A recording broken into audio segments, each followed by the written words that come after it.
Banjir yang merendam permukiman warga di Perumnas Antang Blok 10 Makassar berangsung surut Kamis siang.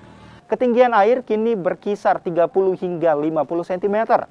Meski mulai surut, sebagian warga memilih tetap mengungsi di Masjid Jabal Nur yang dijadikan posko pengungsian. Mereka bertahan sembari menunggu banjir tidak mengenangi rumah mereka. Banjir yang terjadi sejak Selasa menyebabkan 30 kepala keluarga yang terdiri dari 108 jiwa mengungsi di masjid terdekat. Hujan dengan intensitas ringan diperkirakan masih terjadi di beberapa wilayah di Sulawesi Selatan, termasuk di Kota Makassar.